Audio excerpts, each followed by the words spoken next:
When a pushy HOA member demanded that a black man remove his boat from their lake, she had no idea she was barking up the wrong dock. What started as a petty power trip turned into a jaw-dropping reckoning because the man she tried to evict didn't just own a boat. He owned everything. The sun had barely crested over the pines surrounding Whispering Pines Lake when Marcus Clay arrived, the cool morning air carrying a quiet serenity that felt like a balm to his soul. A modest man in his mid-50s with skin weathered from years of outdoor work and a calm, steady presence, Marcus had always preferred stillness over spectacle. Clad in a simple hoodie, cargo pants, and his old army cap more faded now than it was in his service years, he moved with purpose. Every motion, deliberate. Whispering Pines was his sanctuary, a peaceful lake surrounded by a well-off community of suburban homes and retirees who often mistook politeness for permission and silence for submission. It had taken Marcus years to acquire this land, negotiating parcels from different owners, working with zoning commissions, ensuring that the lake remained unpolluted and accessible. He didn't make noise about it, didn't install gates or hang signs with his name. To him, ownership wasn't about ego, it was about peace, legacy, and freedom. That morning, with his old fishing rod in hand and thermos of coffee steaming beside him,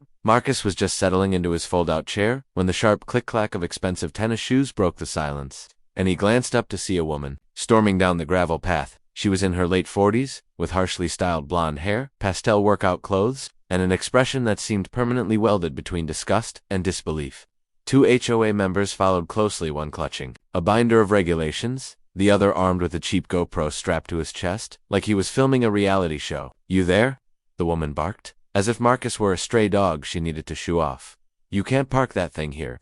She gestured wildly toward his modest fishing boat, secured tightly to the public dock. Marcus calmly looked up from his bait. "Morning to you too," he said, sipping his coffee. "This is a private lake, sir," she continued, ignoring the greeting. "No outside boats allowed, and I don't recognize you from the subdivision. We've had too many issues with trespassers and unauthorized vessels. I'm Karen Whitaker, the HOA board vice president, and I need you to move your boat immediately before I have it towed and report you to the sheriff." Marcus blinked slowly. "You're going to tow a boat from a lake?" The man with the GoPro snorted a laugh before catching himself and looking serious again. "Yes," Karen snapped. "That's exactly what we'll do. There are rules here, and we're done letting people walk all over them, especially when they don't live here." Her tone sharpened on those last 5 words. Marcus had heard it before, that carefully coded language dressed up in policy. He sighed and reached into his tackle box, pulling out a thick manila envelope. "Here," he said, handing it to her without rising. "You might want to read this before you tow anything." Karen yanked it from his hand, her mouth already forming a scoff.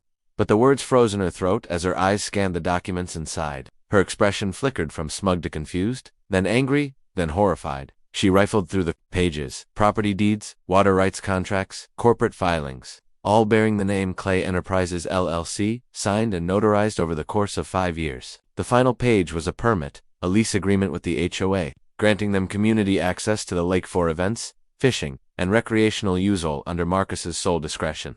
Her hands trembled. "This has to be fake." Marcus raised an eyebrow. "You can call the county clerk. It's all on record. I bought the land surrounding the lake, and the water rights came with it. Your HOA leases the access from me. That lease expired last week, and I was here today deciding whether I'd renew it." Karen's mouth opened, but no sound came out. The GoPro guy leaned over to read the documents and let out a low whistle. "Sheesh, this guy owns the whole lake." "Yes," Marcus said simply, "and you're currently trespassing on my property." "This isn't right," Karen sputtered. You can't just own a lake." "Not here. The community depends on this lake. Our fishing club has weekly tournaments. We hold 4th of July parties, Labor Day barbecues. We have traditions. You can't just tell a black man he doesn't belong." Marcus interrupted, finally rising to his full 6-foot height. His voice was steady, but the calm in it had hardened. "That's what this is really about, isn't it?" "Don't play that card with me," Karen snapped. "This is about the rules. Rules that don't apply to me," he said, pointing to the documents she was still holding. "I make the rules when it comes to this lake, and as of this morning the HOA's lease is not being renewed, which means the dock, the boat ramp, and the lake access point all revert to private property. My property." One of the board members gasped. "But that affects like 200 homes." "Then 200 homeowners should talk to their board about who they put in charge," Marcus said, folding up his chair. "Because I gave the HOA every opportunity to cooperate last year. I offered discounted access. I offered to help maintain the shoreline, but Karen here refused, said she didn't negotiate with non-residents." Karen's face had turned crimson. "You're making a huge mistake," she hissed. "You won't get away with this." "I'm not getting away with anything," Marcus replied. "I'm taking back what's mine." He climbed into his boat, started the motor, and glided across the water as the trio watched in stunned silence. But before he got too far, He turned around and added, "And you might want to cancel next weekend's fishing tournament. I'll be posting new signs and installing cameras. No trespassers, no exceptions." The HOA members stood speechless as his boat disappeared into the mist. And for the first time, they realized they weren't dealing with some clueless visitor. We're dealing with the man who owned their lake, their access, and their control. That was the day the power in Whispering Pines shifted, though most didn't know it yet. Karen certainly didn't. She was already planning a fight, calling in favors, contacting lawyers. But what she didn't realize, what none of them realized, was that Marcus Clay wasn't just a man with a boat and a deed. He was a former military strategist, a business owner, and a man who knew how to turn silence into strength. An attempt to embarrass him had just set off a chain of events that would unravel everything they thought they controlled. Word traveled fast, and Whispering Pines faster than the wind, faster than reason, faster even than truth. By noon the day, Marcus Clay reclaimed his lake. Cell phones buzzed non-stop across the HOA subdivision. Group chats exploded, emails were forwarded, and social media neighborhood groups lit up like fireworks. Black guy claims he owns the lake. One post read, "HOA lease expired. What's going on?" Another neighbor panicked. Karen Whitaker was the first to respond, framing the event as a misunderstanding and accusing Marcus of fabricating documents. But behind closed doors, she was in a full-blown tailspin. She gathered the HOA board that same evening for an emergency meeting at the community clubhouse usually reserved for summer bingo or Pilates classes, and frantically laid out her version of events. "He ambushed me," she claimed, slapping the documents onto the table. "He pulled some obscure land loophole and now thinks he owns our lake. But I'm telling you, this can't be legal." Mark Reynolds, the HOA president, skimmed the paperwork with a furrowed brow. "These look legitimate, Karen. There's a corporate filing here from 3 years ago, and the original property deeds signed and stamped. How did we not know this?" "Because he wasn't exactly advertising it," Karen snapped. "Who buys a lake and doesn't say anything?"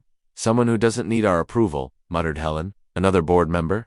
"You said he was trespassing. You didn't mention he had full ownership rights." "Well, how was I supposed to know?" Karen shot back. "He doesn't live in the subdivision. He doesn't look like someone who owns lakefront property." She stopped herself too late. The room fell quiet.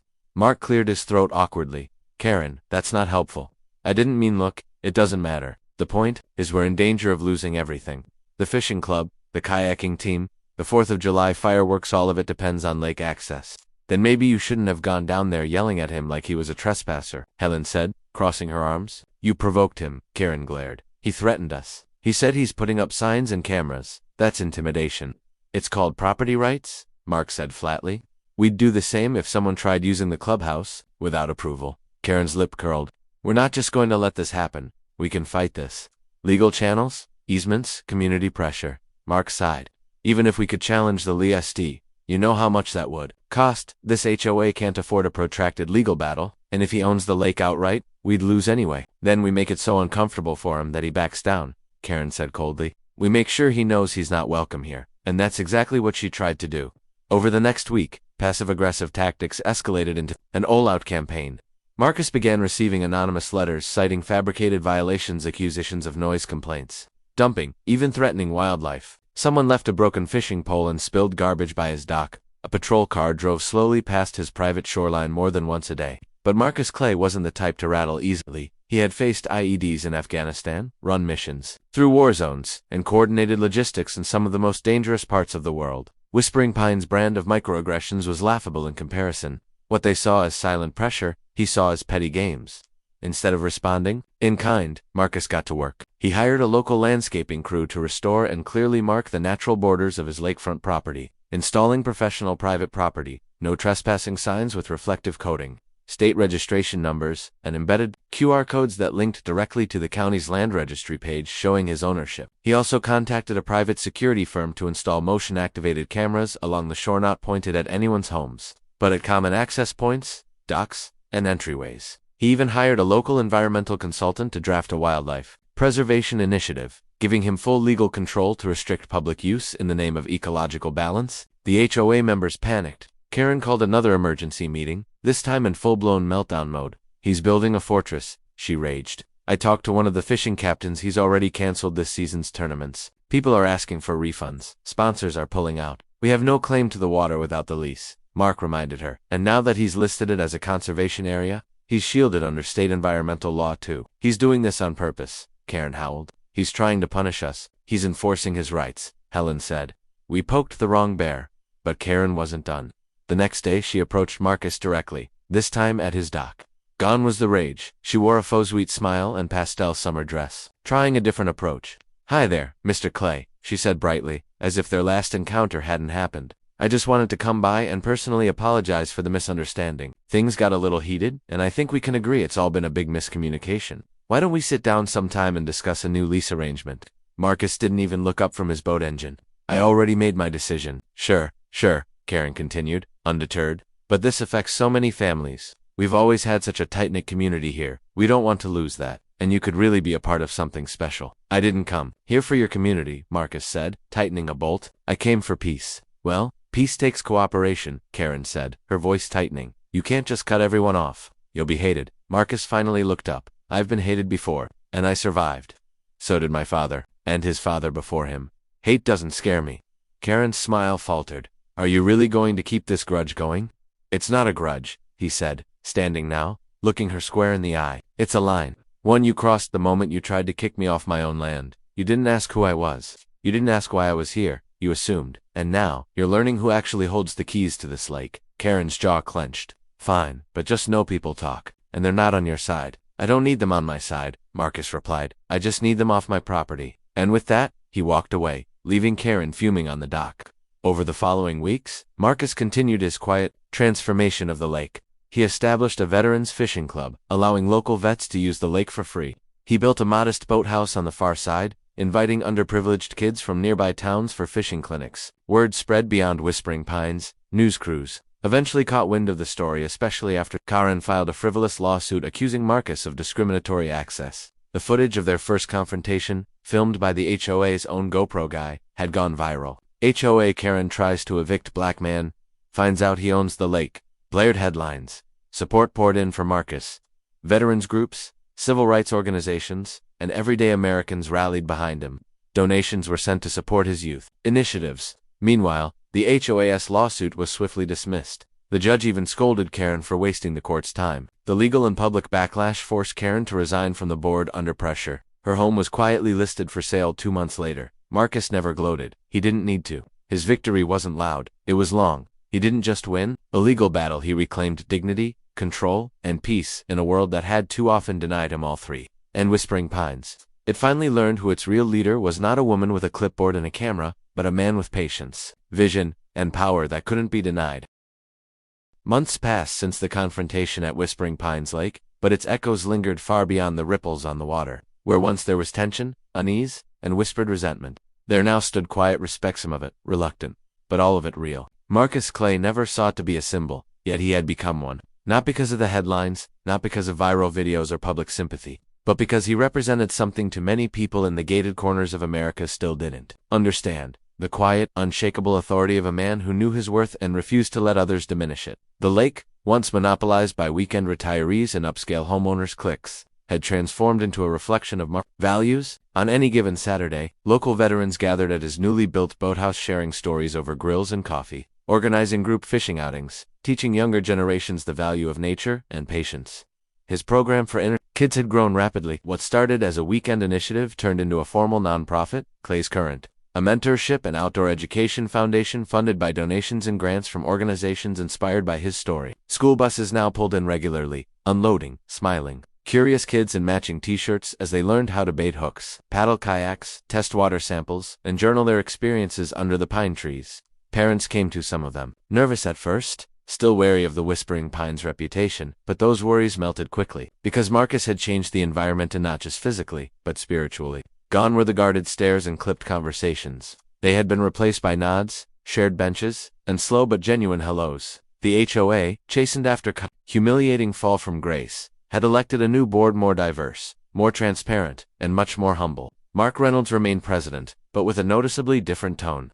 He met with Marcus quarterly, this time not with demands or conditions, but with partnership. They discussed water treatment, shoreline maintenance, and responsible access. While Marcus never renewed the HOA's formal lease, he allowed limited supervised access for community events in his terms. His one rule was unshakable: respect the land, respect each other, and surprisingly, people followed it.